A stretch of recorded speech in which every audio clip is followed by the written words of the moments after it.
Can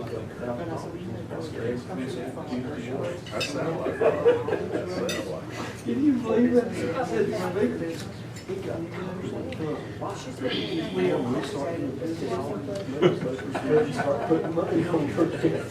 Where y'all having dinner, Rob? Over here. Over here.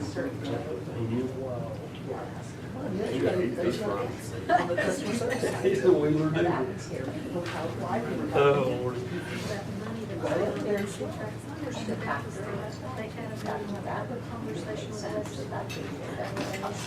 So we're gonna have a professional air quality. And if they acknowledge they're not having some problems. Yeah. Oh, David, I We're, was you thinking know, we're gonna do the right traffic thing. doctor. Ask people for help. He said, Work hold with on. people that came up They with a have to solution. Do those solutions.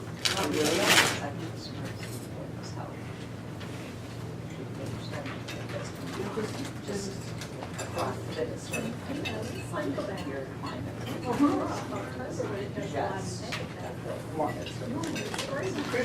Bruce was just telling me about Franklin, Vanessa and them, and they had this horrible smell, and that it was a gas, and that grating and everything about it.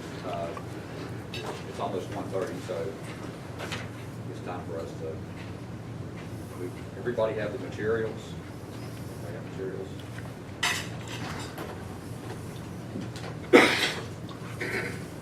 Brian, I'm gonna let you start, if you would, about the statewide LME MCO plan. I think that's a good place to start.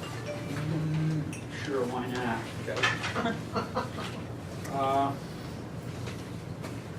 Given the timing of all of our partnership activities, we really have not given this enough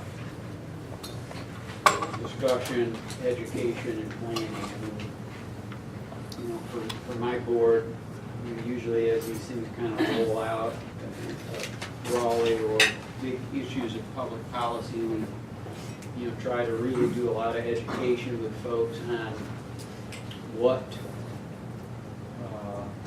how these proposals can be interpreted. And really what I'm referring to is the governors or the secretaries. And I guess, you know, if it's a good idea, it'll be the governors, right? And if it's a bad idea, it'll be the secretaries.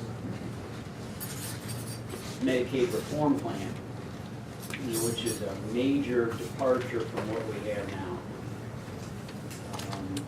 In that, just very broad brush, you know, now we have what is considered a carve-out of, you know, mental health, substance abuse, and IDD services, and that they are kind of a corral built around all the reimbursement for that care, via Medicaid and state funds and county funds, and the MCOs are responsible for that. And the authority that allows that to occur is via the 1915 DC waiver, because that's not typically how the Medicaid program is administered.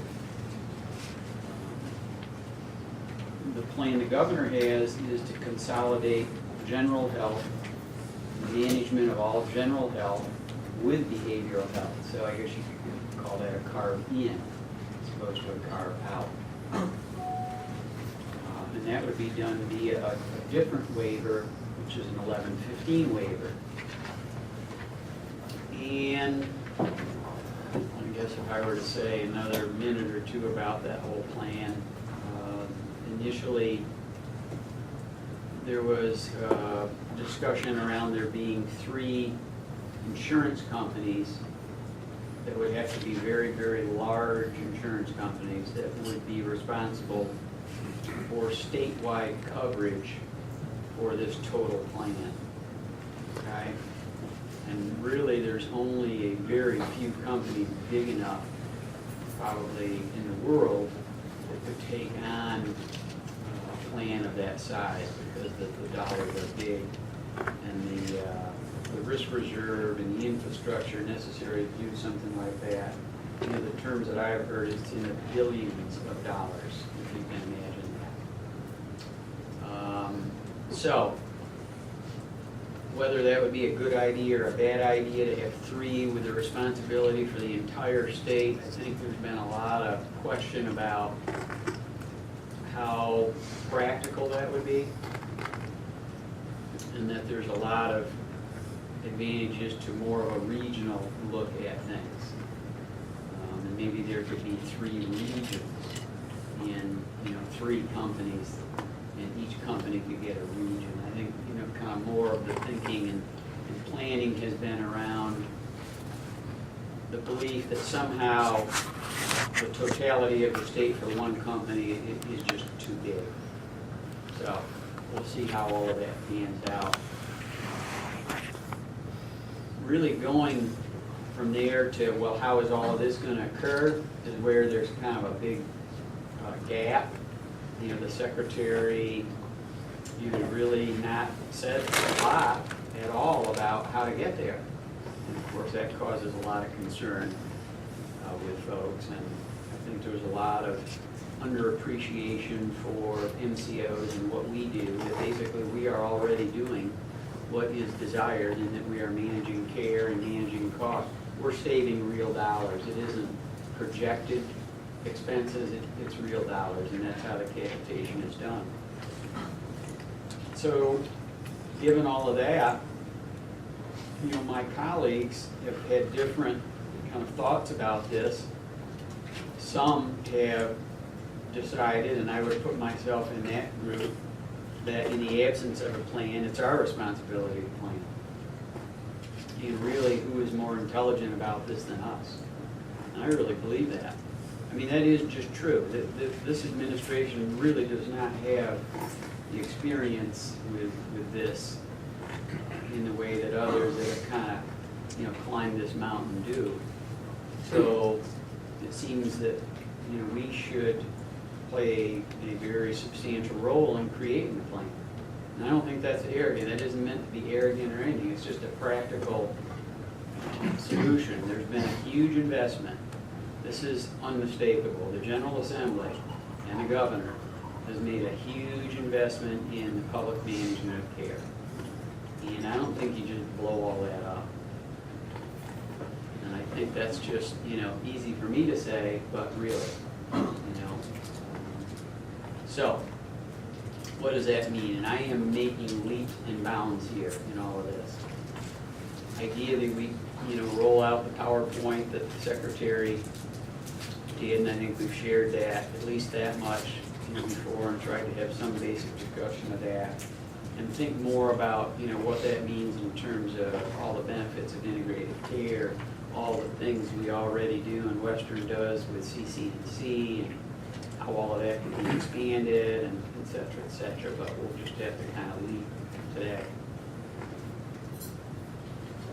Initially, there was a group of 5 of us that involved ECBH, Cardinal, and I wish we had maps for you. Okay, you always want to bring a map to these meetings.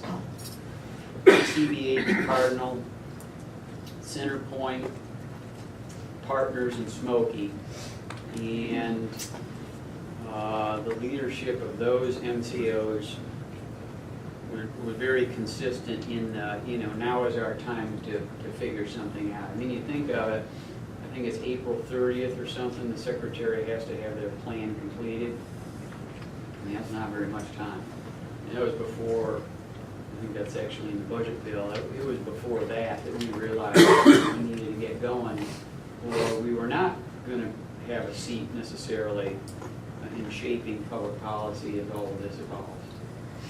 And we announced that to our colleagues, not knowing if they would, well, how they would perceive that.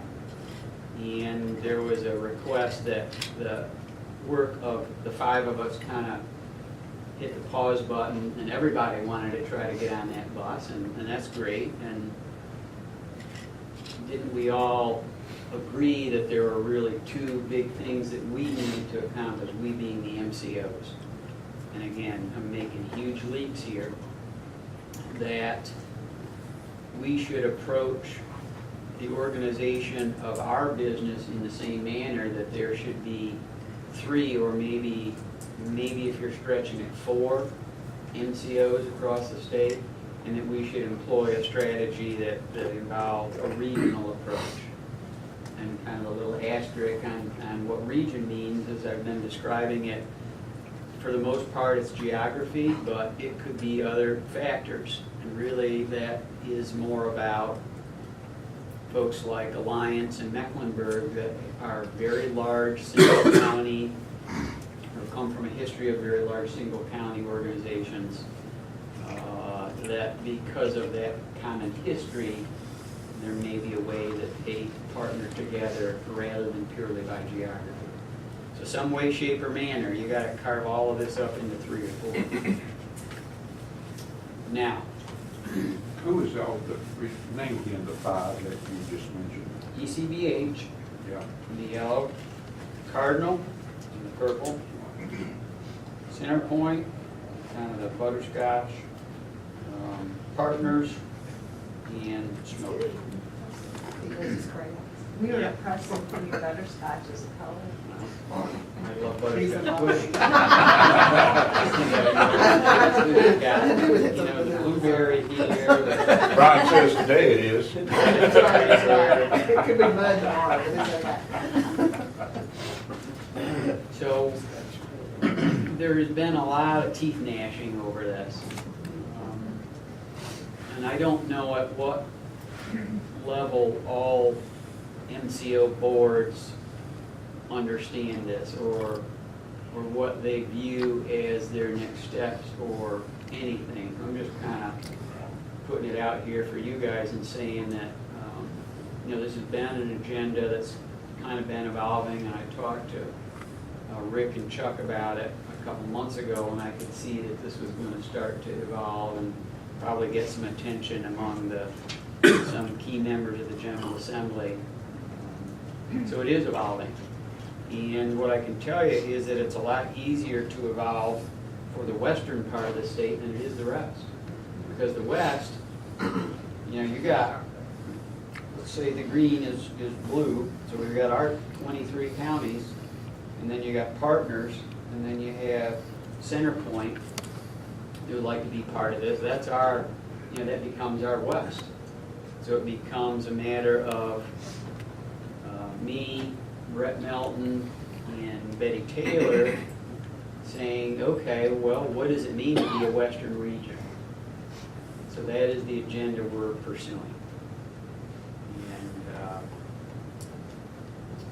I mean, I could go on and on about that. I think it's how you scale things. I think it's an appreciation for the things that remain local. So the last thing I would want anybody to do is feel like, you know, we're going to create some kind of cookie cutter thing and that we wouldn't have the same kind of local relationships we do. No, we would.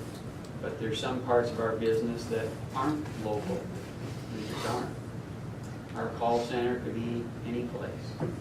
We could process claims any place. Yeah. Does there need to be 3 of those things in the western part of the state to do that? No, there does not. So it's just a matter of us coming to grips with that. I was just saying, does it not sort of go back for those that have been involved in the boards for a long time to this idea that sort of Carmen Hooker Oden had a very long time ago about regionalism as far as regionalizing the back office functions, but still having a local presence. I mean, it's really not that much difference. It's just sort of redoing it in a different way and responding because of the different issue that's come up. Just your definition of a region. Right. But she basically sort of pushed the same agenda. So, and again, make another big leap. You know, what does the state want at the end of the day? You know, again, you can look at, you know, a certain administrative efficiency, ease for providers, consumers, cost control. Who doesn't want all those things? You know, this would provide that. So we're kind of backing into the Secretary's agenda in a way that, you know, we understand we need to. You know, lastly, I think what the governor and secretary want is a contract to manage. You know, 3 contracts. If they're going to have 3 insurance companies, they want to have 3 contracts that they manage. There is, and again, I don't mean this in a critical way. I don't think there's a great affinity for what we're doing with the administration. I think it's part of a Medicaid problem, and we're really not part of the problem, we're part of the solution, but people don't completely understand that, because we've done, the cost problems aren't with us. We're managing it, and we're managing the care, but we kind of get swept up in the whole, Medicaid's out of control, everything costs too much discussion. How you get this regional thing that I just talked about on behalf of the MCOs stepped to a, 3 contracts, and, the risk that's associated with that.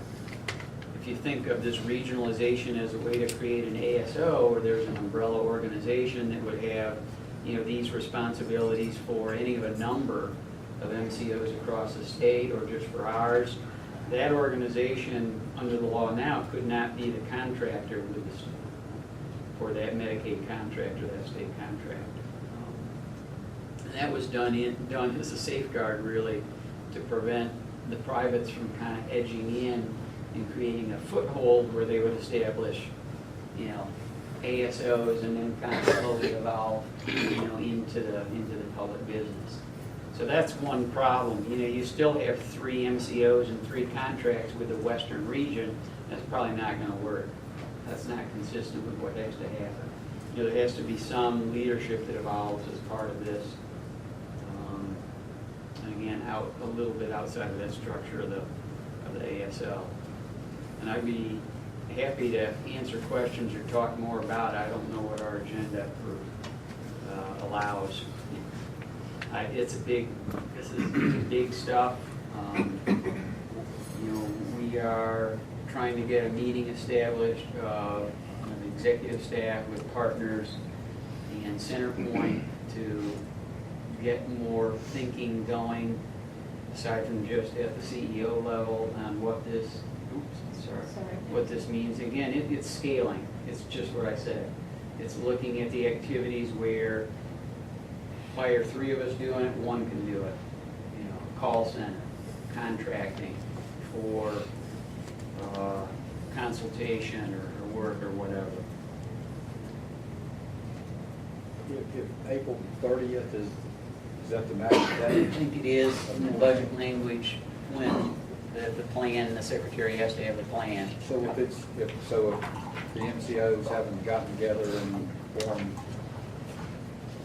the right amount of partnerships, and somebody else will do it for us, is that the law? That's the way it's been done in other parts of the country. I mean, and how else would it get done? I mean, really, how many carpets are there? It's gonna be, that's what I imagine. It's basically the same thing. So you're basically talking 8 or 9 months from now. Yeah, we're gonna but have not to- even, I mean, we would have to be on the radar screen, by the end of the year, by the first of the year, to be engaged in some kind of meaningful way, and to shape what is going to happen. I mean, I don't think we can come running in there in February and say, hey, guess what? Well, obviously, Betty at Centerpoint and Brett down in Partners, they are aware of what you're talking about. How do they feel about this? Are they receptive to this kind of a Yeah. timeline, if you will? I would say our group, and my counsel to them and myself is, look, don't get distracted by the rest of the state and what they can and can't do, because there's going to be, this will be like a soap opera. Very good point.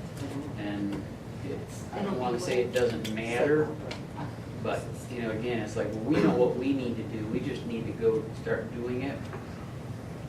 Have their boards been made aware of this? Well, that's As how much as your I board has preface been made this. aware? I'm not sure to what extent. I'm not sure to what extent. I agree with you on that. I really don't know. Because So, I talk to Centerpoint's board chair a lot, and mhm. it has never come up. And then I guess I would ask that you not be the one to mention it to them. No, I will not. Who is the secretary or whoever's in leadership looking to develop, on whose plate does this sit right now? Well, it's on the secretary's plate, except when they get asked what the plan is, and again, I'm just They gonna. shuffle it off They somewhere don't else. know. Okay. So that's why we're saying, okay, That is pretty you don't have to say that twice. If you don't know, then, and that's what I would say to you. So then my job for us is to figure it out. Present something. Right. Yeah, It that's- feels like that parallel, it's almost, to me, I have my 30 years, almost more important to present alternatives to the legislature. It's my guess the secretary hasn't. She might be open to feedback, but it's almost, no matter what her plan is, helping the General Assembly, and particularly helping the service leadership of the General Assembly understand how MCOs fit in that. Because I've heard the DMA secretary answer a point blank question. MCOs don't have a place in the future. That one.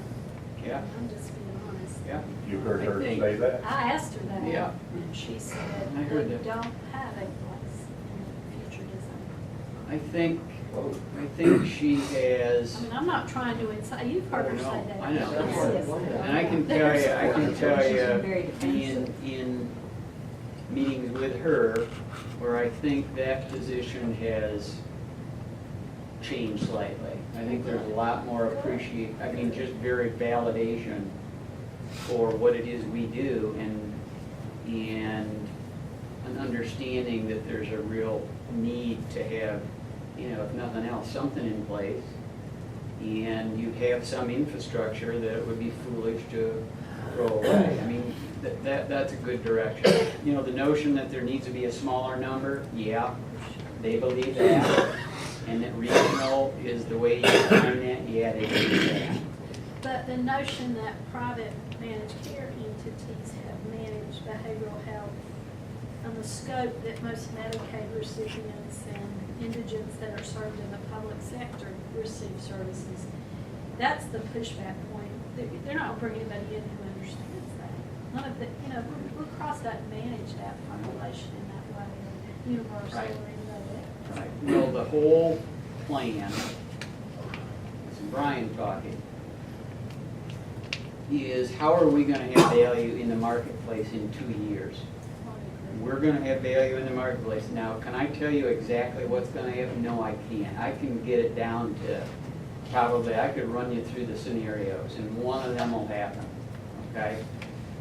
No matter what we do, it has to be something that's gonna fit for whatever, and that's what I'm saying, that's what we're doing. This getting to a smaller number, and it being based on region, and being good at what we do, those are the keys to having value as this goes forward. Because, so let's say you're United Healthcare, and you get this whole big plan for the state, their choice is going to be to contract with us, or it's going to be to call their Optum is their carve-out behavioral health company, and have Optum do it. And then Optum can come to us. I mean, to be so good, to have so much value in the market that it's already there, why would somebody build it? That's what I'm saying. It's like in So, Yeah, I think those of us who've done this for 30 years or whatever, I mean, the magic number was 4 or 3. And I really believe that if the legislature had ever billed, they would have done that instead of mental health reform. This was a very long, protracted, painful way of getting where they wanted to go. So, it's getting there.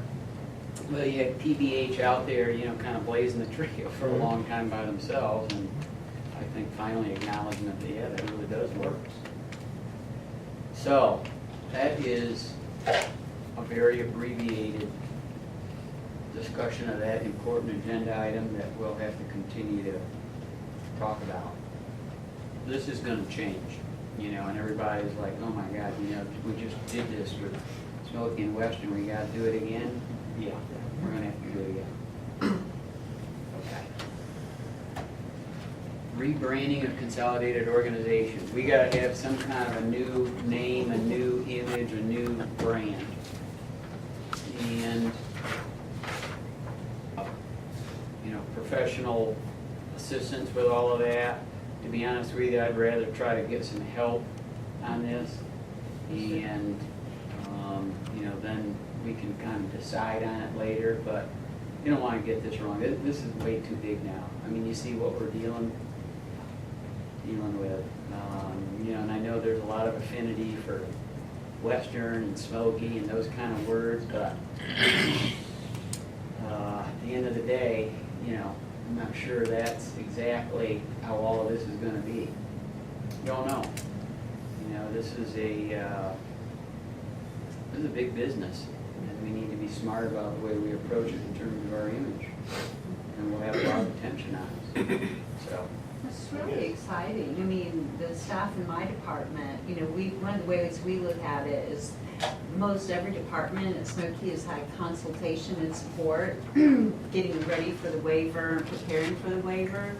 And we've identified a variety of companies, and we're trying to sort of narrow it down, but it's really a short-term commitment that we'd be making to a company to really work with us and lead us through the process of really deciding what is the image, what kind of really professional image do we want to project, and then what is the look we want to have behind that. And I think it's really an exciting opportunity, so I hope it's something you will support. I think it's, like I said, something that would be a lot of fun, it'd be enjoyable, and I really look forward to it. I know my staff is very excited about working with you all and doing this.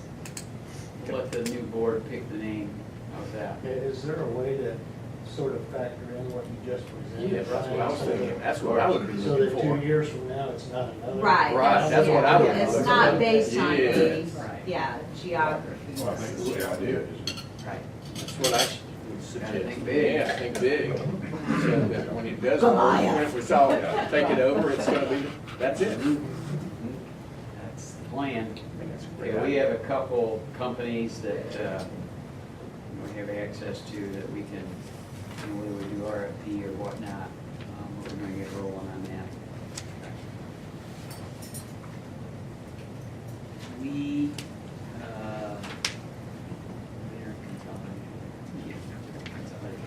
it's the merger agreement, consolidation agreement, whatever we want to call it.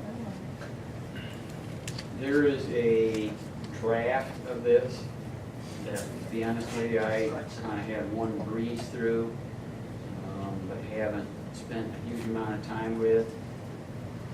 If we did this like the management agreement, you know, what I would propose is that we just kind of staff this down to getting it as close as we can, and then just put, you know, bookmarks in maybe for this or that or the other thing, and then just have a small number of folks, you know, deal with getting the i's dotted and the t's crossed. And to be honest with you,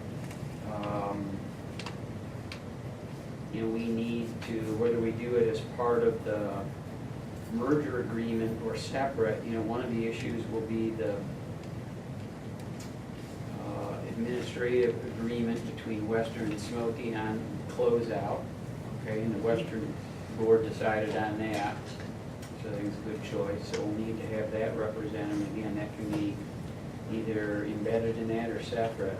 Other than that, I think it's, you know, having clarity around what continues to be a Western liability versus the consolidated entity liability, and I don't know that there's going to be, I don't know there's going to be anything, to tell you the truth, the way this is going to work. That wouldn't be expressed maybe in that contract, but you know, you step back from this, all the money's just going in a big pile.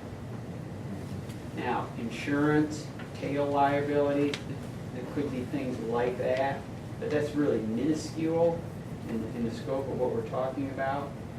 You know, and the good thing is the issue with, you know, counterclaims and Medicaid, and, you know, we're in good shape there in terms of, you know, where we got to with the state.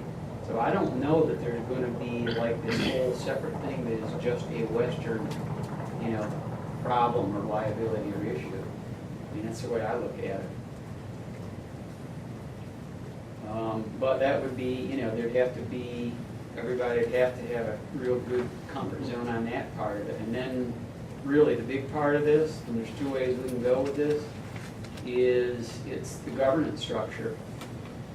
And, you know, you could punt and just put in there a line that says, you know, look at general statute, blah, blah, blah, it'll conform with this.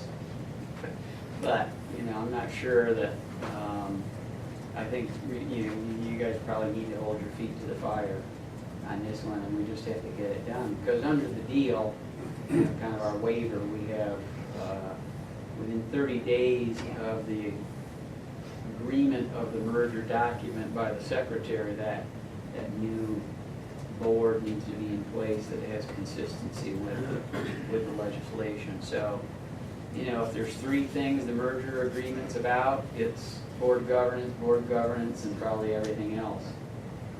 And the everything else part, we could get that done, you know, real quickly. So having this meeting today was to really, you know, for me, make sure that people understood that, you know, the need to really get going on that. It would be it'd be interesting if we found ourselves in a position to have done all the work to create a consolidated organization that didn't have the board members right, and had to kind of pace things for that. So, but I think it's in everybody's best interest to just get the merger done. You know, again, we've had a lot of conversations, you know, at the western side on this. I mean, there's just, no. No, And I mean, same thing from Smokey. I mean, Yeah, in the same way that, what are we gonna do with staff after September 30th? that's all You know, figured out now. This group discussed it, it was presented, the alternatives were presented and explained, and it was very clear, it's a smart path. So that part is done. So now we're down to the last bullet there. So Brian, what you're saying, what you're asking is that because we only have the 30-day window after the agreement is signed, is it really that between now and October 1st, we could have the agreement and the board structure agreed to, so everything that could go into effect at the same time? Well, what I'm saying is that the hardest part about doing the merger agreement is going Is to the be board defining the board structure. Right, And we're not going to get the merger agreement done until we get that agreed to. right. So now's the part where I get to just hold my hands and say I'd be happy to help you. What you're talking about in the statutes here, the 122C, 118.1. And we have everything, I think we copied everything in here, and then sort of the Cliff Notes version is in yellow. I guess, right? Or is that the whole, no, that's it. verbatim. Okay. But you're talking, basically, according to statute, there's 13 positions that Right. are set. And then you have 8 positions after that. I mean, if I Very read that correctly. descriptive. So you've got, how do you do that? And we've got 23 counties, right? Well, you got one other, remember now, we have the County Commissioner Advisory Council. Right, but it selects that one, the commissioner that sits on this one, right? Well, that had been the discussion we had. Again, I'm careful to say, you know, that makes sense to me, that made sense in that board meeting, you know, that's out there as the idea. Now, one other thing I would tell you that, I should tell you, and it has to count in this, but I've been very careful about, you know, how I'm involved, because it's easy for me to go, you know, to make a bad step here with this. I mean, this needs to be something the boards do. But what we don't want to do is lose all institutional knowledge by meeting a bunch of rules that, you know, whether they make sense or they don't make sense, this is the law. And, you know, we're gonna have to do this, but think about how complicated all of this has become. You know, would you wanna put 21 people in a room that didn't know anything about all of this? I don't think so. So how do we preserve a certain number of legacy positions to help kind of build a core of institutional knowledge with or they're gonna have to be, new people. Do we have the composition of your Smokies board today? I mean, I know what Western's is, but I have no idea what the composition of the Smoky board is, of what position that who fills and others. To me, what you're saying would be something that would be very helpful to understand who serves on that board and in what position that they serve it in as we're looking at this. Because again, as we know, we're gonna have to, you got 3 CFAC members. I mean, spells it out. So and I don't know if you've got a CFAC member on your board now or not. Not as an official member. The way our board is structured is we have 1 county commissioner and 1 at-large member from each county. And the at-large members are recommended by a nominating committee of our board and approved by the county commissioners on our board. But what we could certainly do is make a list of the professional affiliations of all of the members. And it's really a shame Michael Lavender isn't here today because He had developed we actually already the original, started to try to do that. the math of that. And what may I speak to what he had sort of tried to do, or why don't you, Rick, talk a little bit about what Michael had begun doing, because it was like mathematical wizardry as far as looking at just rotation and combination of counties and rotation amongst counties and things like that. Well, that was one of the things I was looking at, is if you take the 13, it leaves 8. And so you got 23 counties, well, 3 that means 8. If you have the core groups of 3s, like we're used to doing, I mean, a lot of us worked with surrounding counties, and you had the core groups of counties, and they could then have somebody to fulfill a position. And so all of a sudden now you've got 8 little subgroups that's represented and be represented on the board. But again, I understand what Brian was saying, so I think we need to understand though, those key position, knowledgeable positions and so forth, to see what we can do to keep those. But something that would, again, give some representation that a county could feel like, hey, I'm in a little smaller group, and I've got my representative, and it could be rotated or whatever, ever so often or whatever. But again, I mean, just whatever. But again, I think it'd be good for us to understand exactly how you do it, because ours is pretty simple.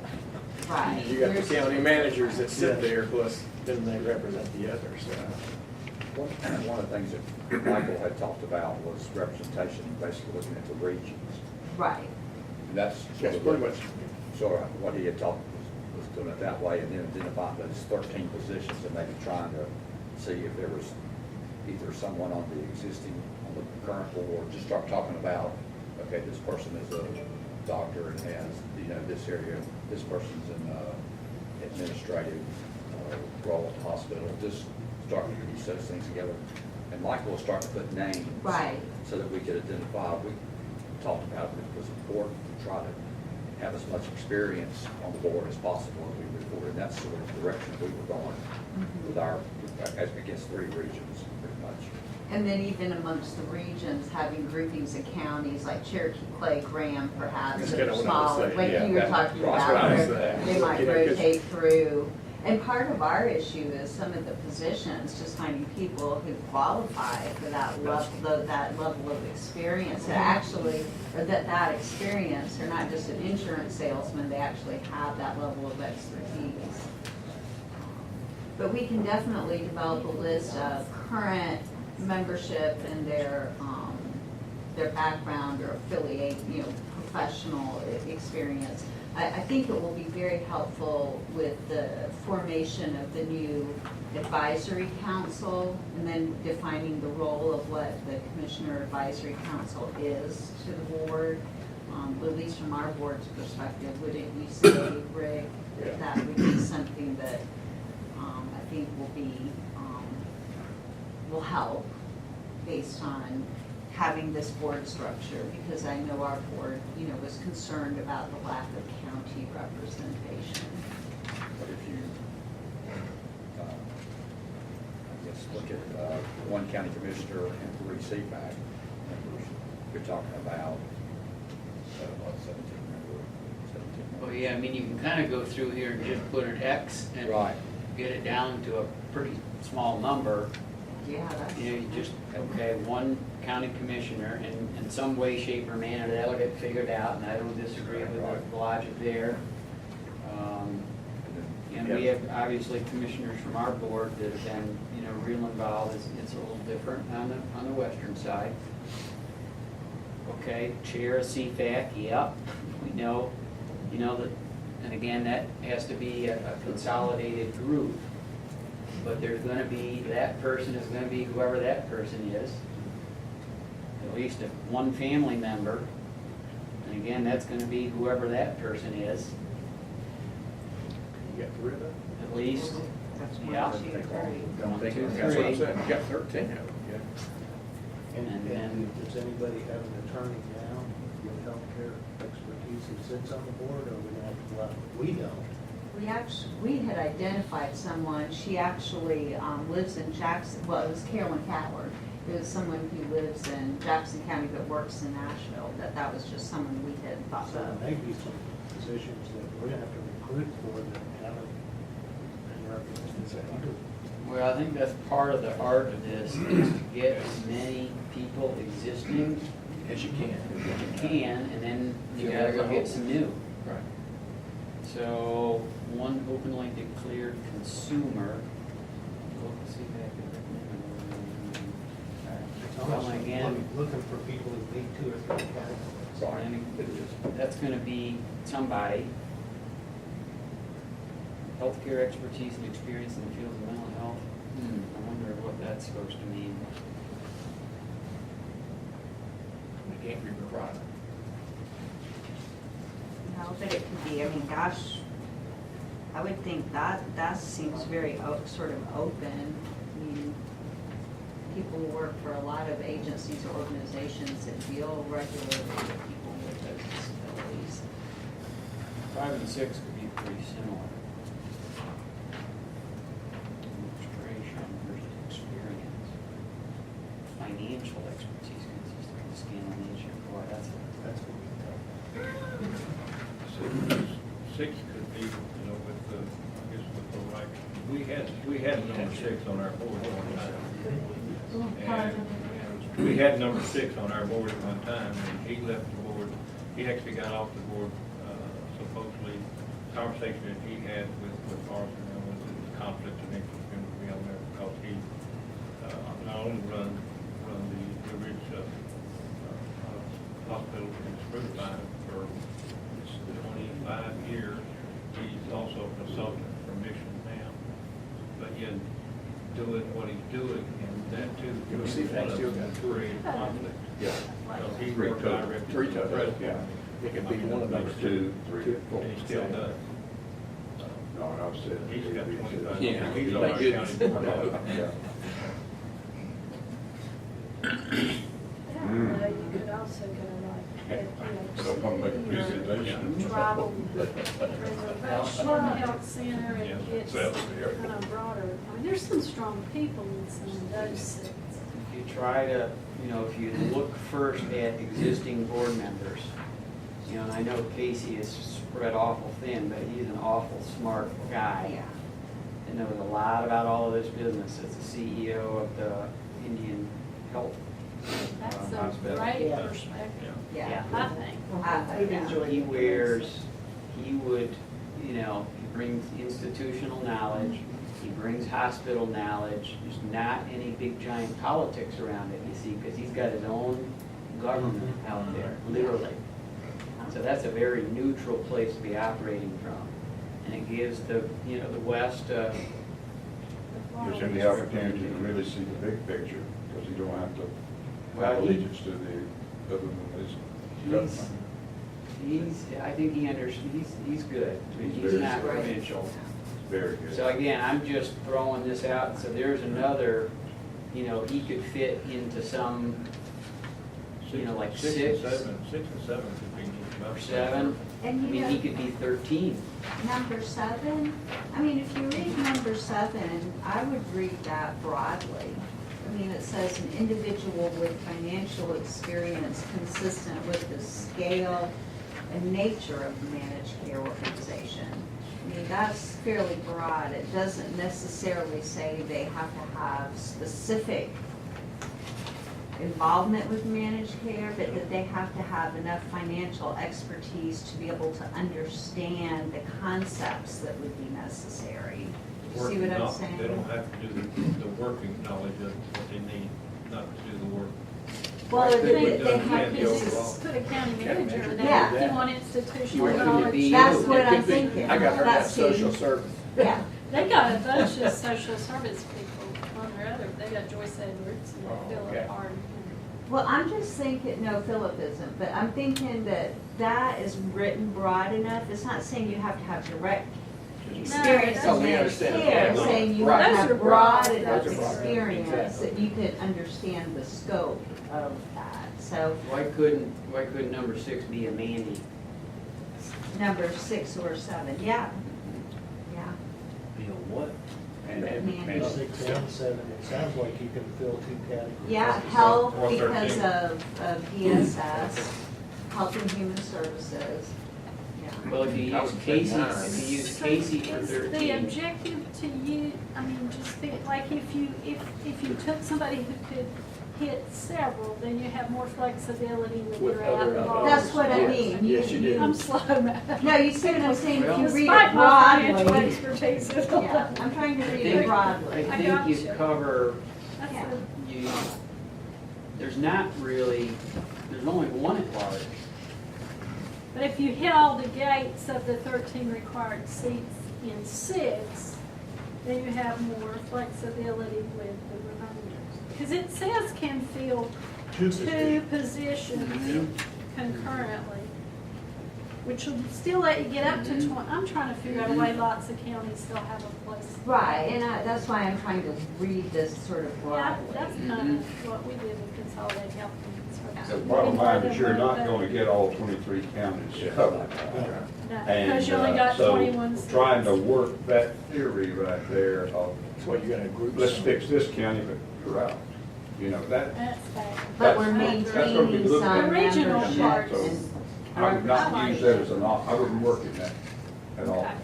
I think that that's where the relationships among counties. and Counties several come in. people I think said. that's a good idea. So they have to work out. We don't, Right. I mean, Yancey and Mitchell are almost, they have operated that way. for Natural years. traffic Yeah. patterns and natural relationships. And Madison, for some reason, on that scale, And Buckham and that. Yeah, what do you- So, I mean, I think if we do this, sort of read it more broadly, and not, we can use some of the people who are currently on board. Mr. Chair, the only thing that I would hate to see, and I represent a small county, Cherokee, and geographically, we're connected with Clay and Graham County somewhat. And, but I'd hate to see a county, no matter what the size, have 2 representatives, and me sitting out there with 3 counties with 1. I agree. Right. That'll happen, yeah. What I'm talking about. That's what we're talking about, trying to Yeah. keep the But I think your thinking was if one person hits several expertise, you could use up to 21 to hit more, right, more Close. count, you could pick and choose. if and they you didn't could, have like- a particular expertise in the county. But I do agree with you on that. Yeah. I think, and obviously that's your concept with region. Somebody's not gonna have a seat the first couple of times, and how do we figure that And, So and we have- if we do the groupings like we had talked Talk about, about. where it's a formal, you know, like Cherokee, Clay, Graham, or Then we're whatever, gonna have Yancey, one. Mitchell, then they feel that there's a They direct gotta connection represent- and a we Direct got somebody they representative. can call, and, Yeah, Exactly. that's a great. and if we read things a little more broadly, then we can maybe, you know, like, so your financial experience isn't directly in managed care, but you have financial experience that has the breadth and scope to give you the tools to be able to understand Yeah. the financial, Plan management. Wow, it has to be Right. done. so, who would say, like, let's say that Cherokee County had a representative and Clay County didn't. Who would be the authority to say it was Clay County's turn when the next rotation come up rather than Cherokee County did? I think that's a great question. The mechanics of 23 county boards of commissioners appointing 21 seats is tough enough in its own right. I mean, you're basically going to have county commissioners who aren't appointed sometimes. And I think what you'd have to do is work within that group to say is that, and the way it reads, when you set it up, some's gonna get a 1-year term, some's gonna get a 2-year term, some's gonna get a 3-year term. The first Initially. board, Initially. yeah, the And first so, board. and so what you'd have to do is having this regional group, so that there was 3 counties in a region, then you basically look at that, and that's what you go by. It's gonna be that rotation that whatever you come up with, of how that would work. The County Commissioners Association, didn't they have their board of directors, they do it by districts? And, like with the district that we're in, it's our turn to have a person, it's our person next time, it's, maybe Burke County's turn. And so if you had it by, we're the old foothills area, so it'd be McDowell, Caldwell, and Alexander, so if it was McDowell's turn, next time it was this one. And you just, Well, wasn't it the intention of the bill itself to get the very best people Sure. for the job? Absolutely. As opposed to trying to satisfy all the counties. And here we are, I'm sorry, I just don't look at that being a top priority to me, trying to satisfy all of the counties. Because there's good people out there that are working for the good of everyone. You don't sit on this board and, I don't sit on this board and just vote for things that pertain to Wilkes County or the northern region even. It's the Smoky Mountains or right now, whatever the name comes. But I think. That's my point is, I'd like to see us get away from that trying to satisfy 23 counties. And I don't think it's the number of counties so much as small rural counties have different issues than the larger urban counties. They do, but that's up to the board and Smoky Mountain to determine what that is. And by having representation from small rural counties, you get that perspective. Perhaps, but wasn't that one of the reasons that the county commissioners fought so hard to get an addendum to this whole thing and have an advisory committee appointed to not have anything to do with it, but to kind of advise? but if you were all tackle this, wouldn't, I guess a way, but it seems logical to me, if you have 13 required positions, and you could do it with 6 or 7 people, maybe if you tackled that first, then you sort of know what you have left. We're all worried about different things, but if you're worried, there's 13 areas. You're back again, Rick, trying to satisfy counties. But if you got to, you're trying to open it up more so there can be more representation, whether it be wherever they're from. I don't think we're trying to. Either way, you're gonna have 21 people on the board. I know, but I'm saying, It don't make any difference. if you have 13 areas, if you can satisfy it with 7 people, then you have this many, however you do it from there, but at least you've satisfied what the statute's saying. I could step outside the 23 county area and pick up 21 people that would do an outstanding job. But you're still having to pick from that 13 area, those 13 areas, those 13 requirements. Almost seems like the challenge is the county commissioners by statute are who make the appointments. If we don't reach some model that they feel represented, if it's, I'll just say it's Buckham's turn, they could basically say, forget you, I'll pick X because that's who I want to go and he'll protect my interests. Now, I don't believe that's the heart of most county commissioners, but I do think they by statute make the appointment, so you have to satisfy them to the extent that when it's their turn, they feel like, yes, that represents, even if they're not from my county, they bring a voice that represents the needs of my county, even if it's Madison and not Buncombe. I feel like, gosh, I have a voice somewhere. Otherwise, I think we're in danger of them just appointing based on when it's their turn, 21 different criterias, their interpretation of what these people's expertise is. And it may not be people that we really feel Wanted or represent feel. the goals that we have. The other model that was used, and I don't know how you probably didn't do it because you probably had individual county partnerships, but when we got the Partnership for Children grant in Region A, you know, there was a list of criteria, like one DSS director, one health department director, one this, one that. And because we had 7 counties, what they did is like each of the 7 health directors would meet and choose which health director would represent for each term. And then that health director would represent for a period of time, and then they would rotate through. So it was that kind of direct representation, again, sort of like the commissioner association. So there are ways to set it up where it's a very formal kind of structure where you have it's formal, you have to report back, you have to be accountable, and there's a rotation system to ensure that people have their voices heard and that people do rotate in an appropriate way. And Ed's right, I mean, it's certainly gonna take a sort of a different mindset or different, I mean, you know, with our board being so large currently, you guys know, I mean, it's, it is, and when you start thinking, everybody's thinking about who's on the board is, from there, it concerns their county. I mean, that's just the way it is right now, so that's natural for everybody to think of it that way.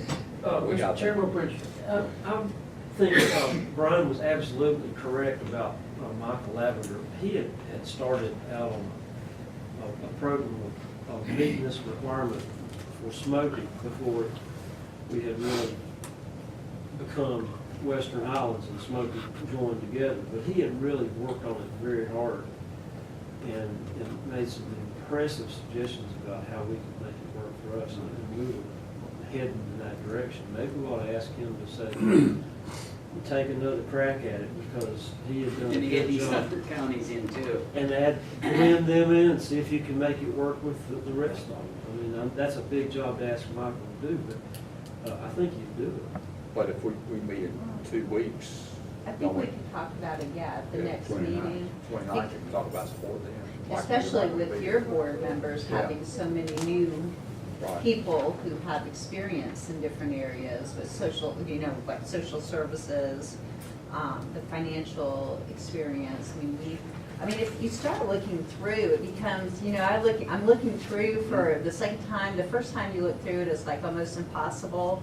And then now it's starting like, oh, okay, I'm starting to see that there are people who we either currently have on the board or we know that can fill these positions. I guess the one, number 8, an individual with insurance expertise consistent with the scale and nature of managed care. That's a position we probably really need to think about. The person we had in mind really probably doesn't quite fit that high level of expertise. So I don't know, maybe that's a position we probably need to That's been the hardest think one of about. all that I've heard from my colleagues. That's been the one that has stumped them. Has it been, Brian? Because that's the one, I think some of the others look, I feel a little more confident about. So that There's might some be big one for insurance. everybody to think That was about. gonna be appointed by looks like she's gonna be appointed by the secretary anyway, so you have no Right. choice on that one. Again, there's a process to follow to do that.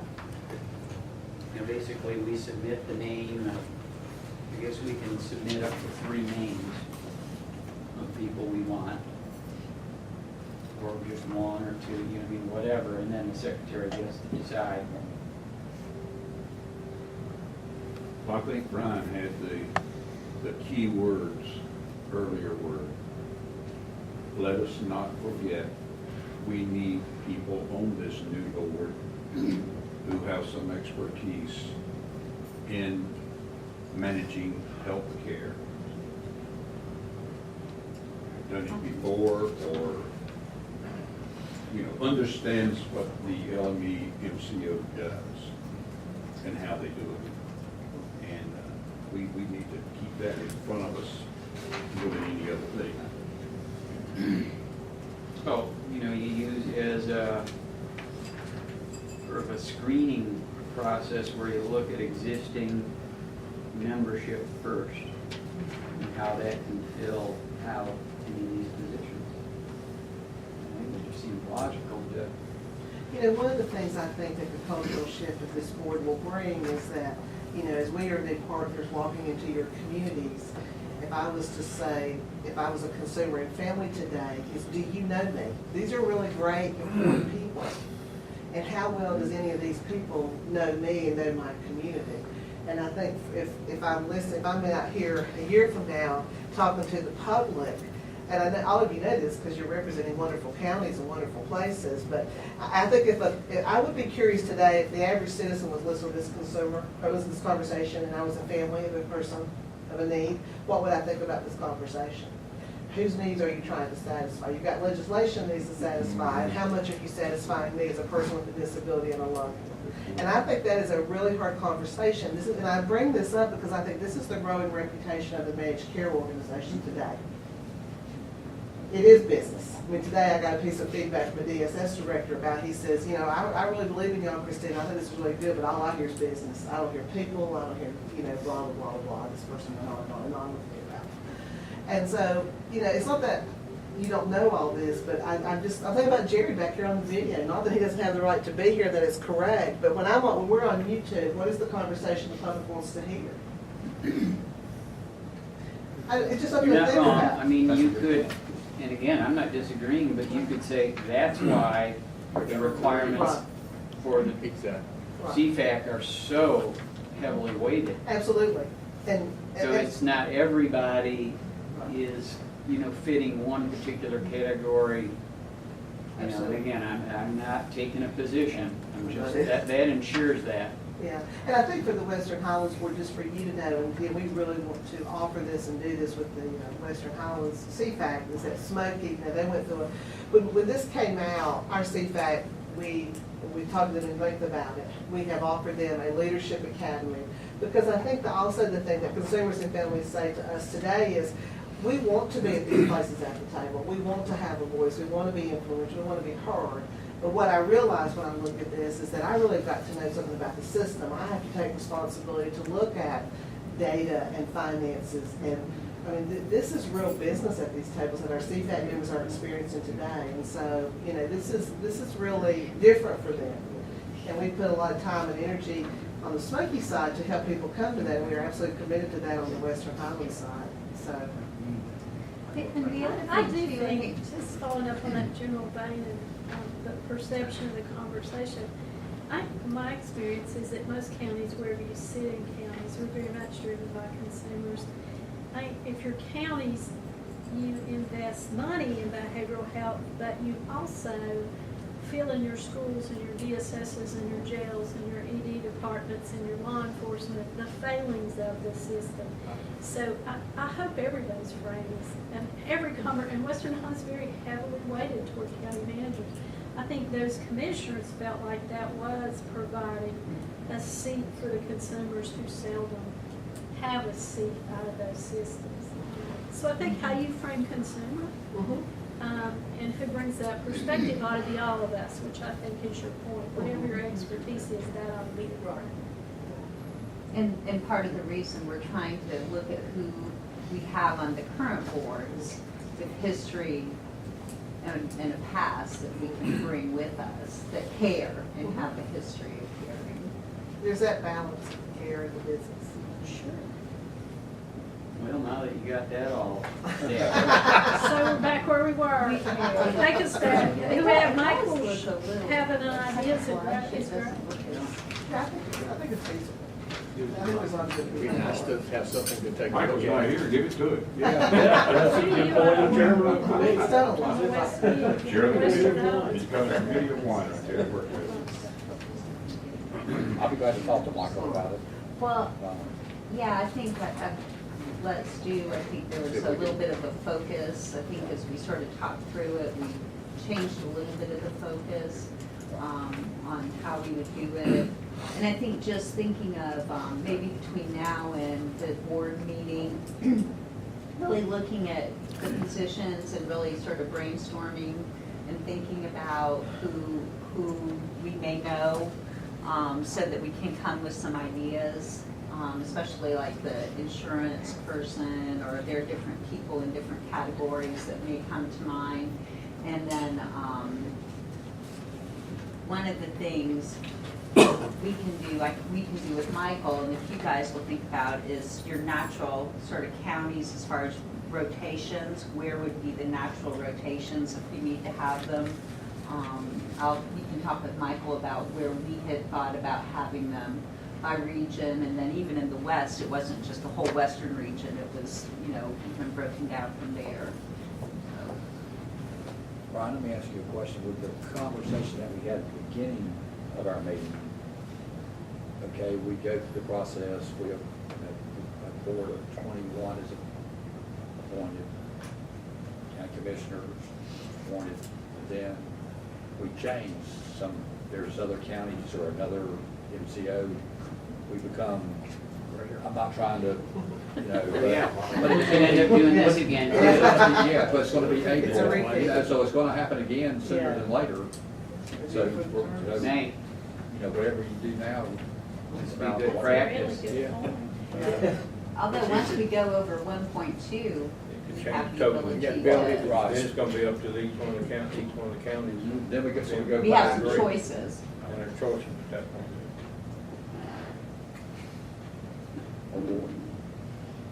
What if we decided on a date to get this done by? Because, look, this will take as long as you give it time to take. So is our board meeting on the 29th? 29th. When is the absolute latest date that it can happen? Well, according to the legislation, April of next year. April 30th. And that would Is be it April the 30th? state. Is that- And that's, But said another way, it's gotta be done 30 days after. Or 30 days after the Management agreement is. whichever comes One comes first. So if we shoot to get the management agreement in place by 30th of September, then come October 1. So is that 30 your days goal? from now, I saw Is that. that your goal? Well, we've discussed that. We haven't come up with a date, but we've discussed that. I see no reason to delay it any longer. But as of I'm gonna the just say it. 30th of September, we're not gonna have any dollars other than what we're gonna be obligated based off of whatever documentation comes in after that time frame. So would our goal All the money then will be coming over to Smoky at that time. be, so would our goal be to have the the governance structure defined as part of the agreement? Yeah. That's what I said. Yeah. I think I you're, think- You have 30 days to do it, why wait 30 days? Yeah, plus it postpones so much as far as the, Absolutely. not being, just the rebranding and the, trying to do things in transition and ordering materials to sort of hold out, so, from that perspective, it would be wonderful if we could If have we had it that in as place, a goal. if we had the new board governance in place by 15th of September, and then we move into the management agreement in the September, 1st of October, that your board's in place when you transition over. But I think that's. Good point, Joe. That's right, that's a very good Great point. point. But you're gonna be sending letters to boards of commissioners that not only say appoint, tell them who to appoint, that two of them don't get to appoint. So we have to go through that process, but There's we're a process to with find it. it. Well, the same way, Yeah, that's they've true. got to be notified too, there's gonna be a 23-member advisory board made up of one county commissioner. Now, my board chair knows that. Well, I got the first response from them that I knew I was gonna get, I don't wanna do it. And my Can you do sense that is Yeah, for that's our his next board, it question. would be the He said, board "Can't you- members. Can't you we do that for currently him?" I have. said, absolutely not. It's correct. The only way that I can do it for him will be if we end up going in with partners, and we bust a 1.25 population, then the Board of Commissioners of all 23 counties Can decide. will determine what that board structure is gonna be at that point. Well, that'd be a whole new. It'll be all over again. Start You all can over start again. Right. My sense, Brian, correct me if you think I'm wrong, but with our board, I would say the county commissioner advisory members would be our current county commissioner board members, I mean, at least I think so. initially. You know, it'll be up to them, so that's probably a little easier And for you our would think, side. you think that those 23 members are gonna select the representative to be on the MCO board. Wonder if there's any advantage to Rick and Chuck sending a joint letter to the 23 chairs, basically saying, one, here are changes in the law and this is how we're moving forward and you can expect this. And I two, think so. you're gonna have a seat on an advisory group. And You here's just what- select who that's gonna be. Yeah. It's time that you select it. Yeah. Kind Yeah, just, Right. yes. Strike them, Yeah. match to their foot and say, it's time to get off the box. If you get that out before the end of October, before the end of August, then at their first board meeting in September, they should be able to. There you go. So Yeah, but just sort of that's a what's gotta be done. heads up. You would think that anyway, Charles. Yes, they're absolutely do it. I'll get it on my agenda that quick. Now, would you, would you like me to draft that letter for you all, Brian and I to draft it? Works for me. Okay with that? Absolutely. Okay. I mean, I don't wanna, if you wanna draft it, that's fine, but I can work with Brian to draft You it. can also go out jointly with both of our signatures, Okay. give them what the period of time is, what we're shooting for, and let them know that we need to have this board in place. By the 15th of September, to become effective October 1st. And the two of you sending it says the two boards agree this is the right way to move forward. You want to say that our goal is to have this in place by the end of September? Is that what you're saying? Yeah, I would think that board would because be of the effective I think transition. I think that's what Brian was Is asking right that there. Can we really put a timeline on it? feasible? Are you gonna be able doesn't to tell them a person to appoint and put it on calendars and, Boy, for them to meet. I mean, they don't Well, have to be there. but we can at least say that we would like them to move toward that direction, you know. I don't know. I would say Motion like that. I'd say since it's directed by statute, you wouldn't have to take it to the board, because it's directed by the statute of what the structure is gonna be. So the executive committee here could do it then? I would think so. Make a motion that we set September 30th as the date to complete this. So what that will probably mean is Motion on that. the floor, we need a second. I'll second. I can't. What are we? We don't even know who we are. Second that, Rick. Second, okay. Okay, now you can discuss it all you want to. I don't really know if we need to have the, No, this is not a board meeting. Consensus. Okay. but if it was, we made a motion on second. We might ought to think about how long these steps are gonna take. You know, it seems like one step that has to happen soon is we need to look at these categories and add some names of specific individuals, you know, that whether Mr. Lavender or Chuck and Rick, you know, work on that, but we need a small group of folks to put at least one name in all these categories, and ideally, maybe a couple names from which we could choose.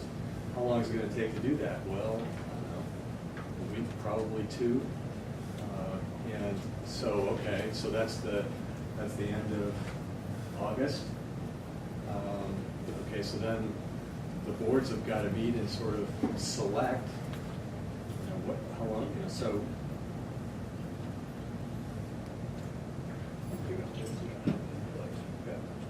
Yeah, I mean, it is gonna take a little time.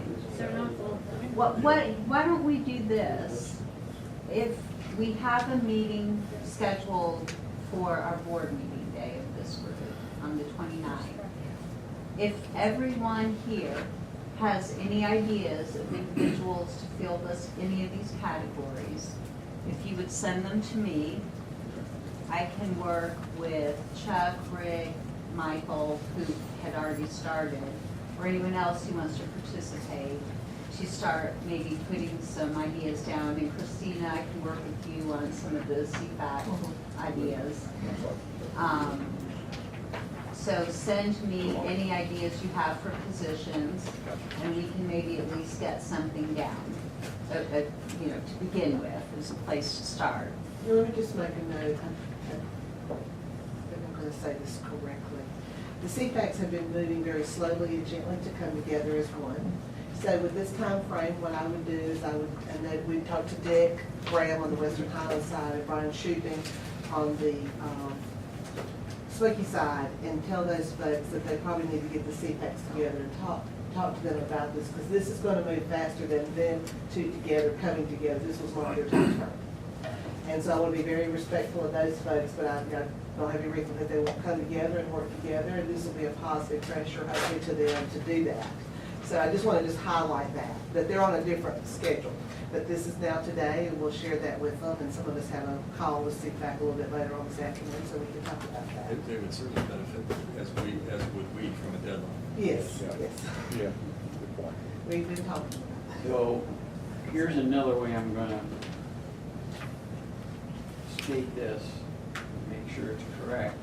We would have the merger agreement done by September 30th or October 1st. And in that agreement would be the board constitution.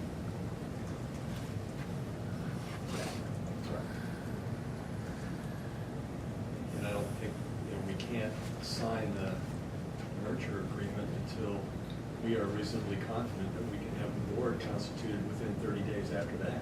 Well, hang on a second, remember there's another step, it's gotta go to the secretary, Oh, yeah. for however long that's gonna take. 31 days. Yeah, you can tell he's a short timer. Let the record be clear, golly. And I don't know how long that would take. Yeah, good point. Our goal is just to move it. We may not get through this. Let's say that would take, just for the discussion, let's say that would take 2 weeks to get the secretary to approve it. Because we would have the wheels, as greased as possible at a time. So that would bring us to October 15th. That's a good day. Okay? It's my birthday. No, good for you. So then by November 15th, so for the November meeting of the consolidated entity, if we kept on our cycle of the Thursday. We don't have a November meeting because it's Thanksgiving. We have a December meeting. But we could plan a special meeting. Board structure on the agreement. Let me start over again. Or we All could right, meet on everybody- Thanksgiving. Everybody listen here, make sure we're agreeing. We have the merger agreement done by October 1st. Part of the merger agreement explains how this will be done. So in other words, October 1st, this is figured out.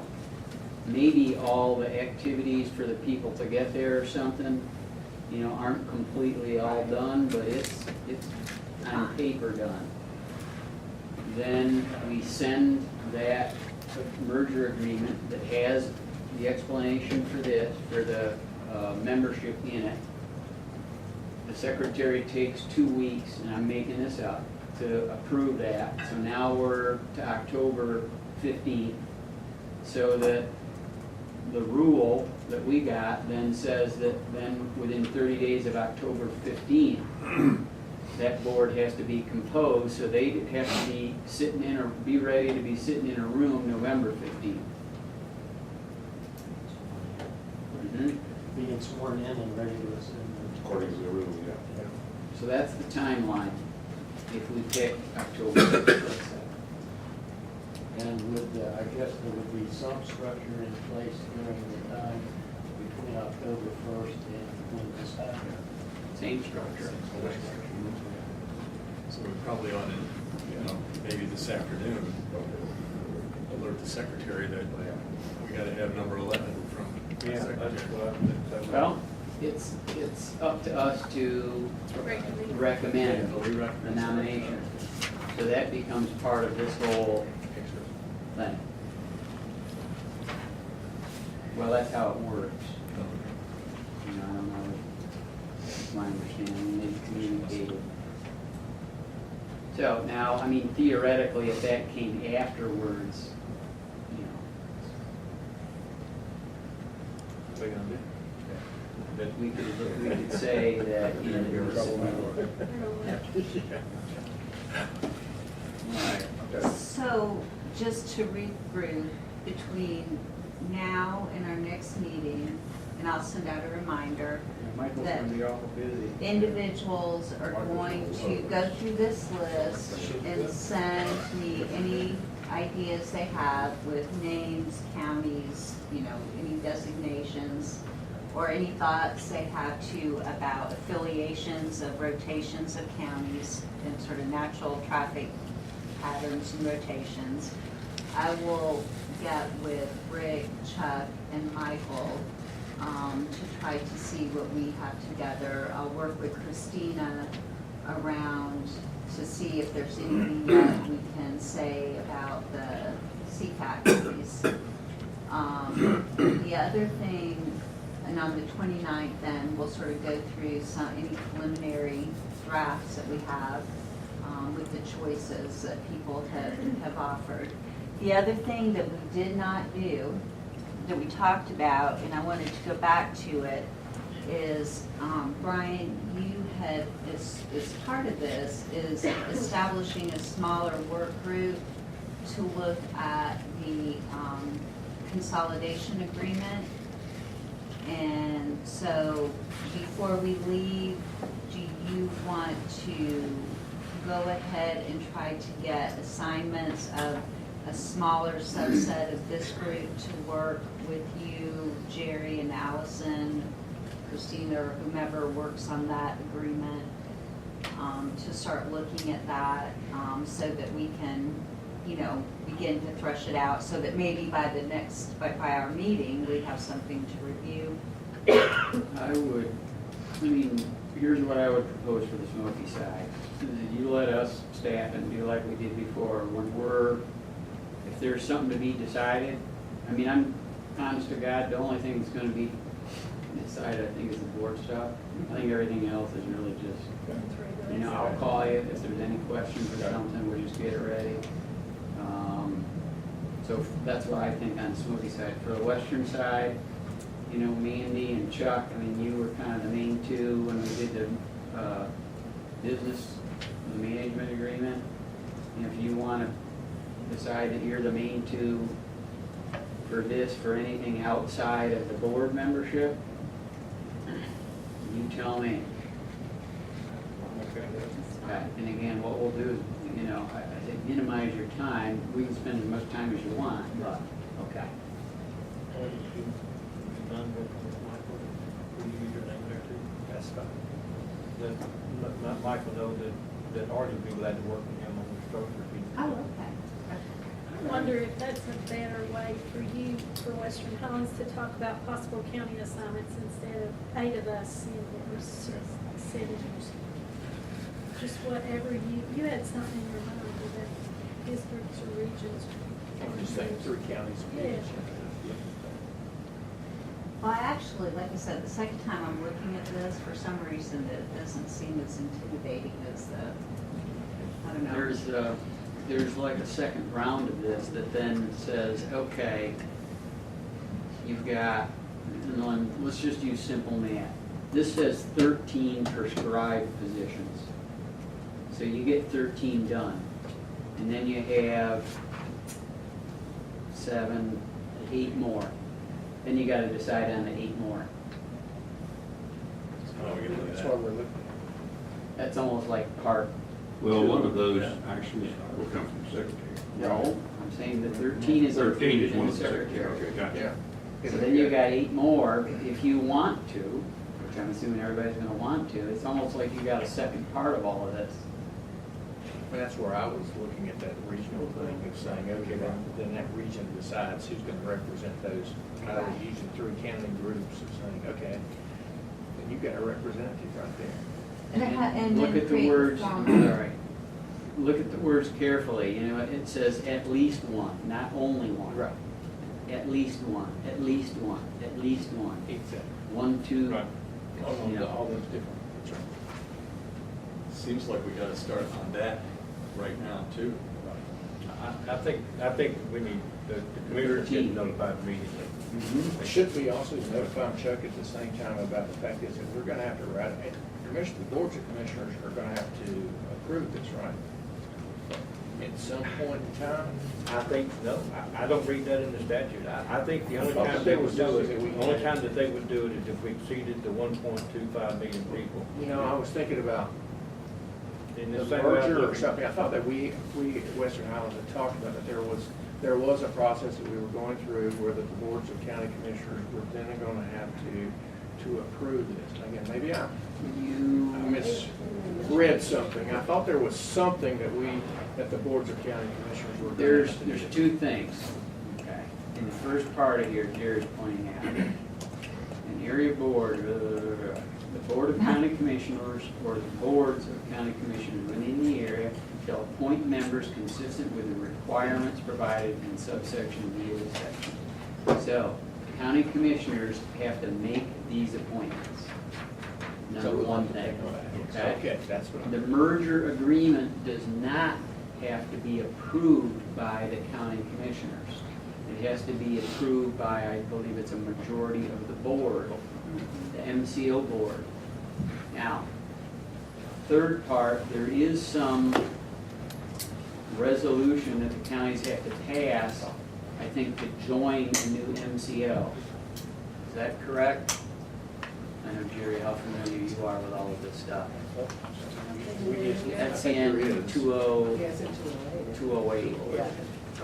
I thought, I thought so. There's something about leaving an MCO Right. and joining another one that requires county commissioner Talk to them, action. make sure that they're aware of all these things that we're going to do. So there is a resolution that's required from that, but they do not approve the merger agreement. They just approve joint. Right. And that's what I was saying, is we need to make sure, whatever we're going to communicate is, here's the things that are steps that the commissioners are going to have to do. Yep, So that I they're aware of agree. that. We should make a very simple communication that has all the things in it. Brian, when you stepped out, actually, what we talked about is that you and I, we could work with Jerry until Allison gets back to develop a communication that Chuck and Rick could send out to That'd the be very chairs good. of Very the county simple. boards of commissioners and the county managers, just outlining, you know, both the county commissioner advisory committee, what needs to happen there, just all of these issues, sort of, here's what we're doing, here's what needs to happen. So we'll get together and establish a day when we can sort of work through and develop that communication to get out. Yeah. And this other step's in 208, where it talks about the specific. Pretty good place to adjourn, I think. I hope so. As far as I'm concerned, I don't even think we need to adjourn. This is not a- Thanks for this is just a- This is just a gathering, Thank you for taking the gatherers. Boy, I mean, friendly gathering. get some of those coffees out. A little coffee, a little coffee.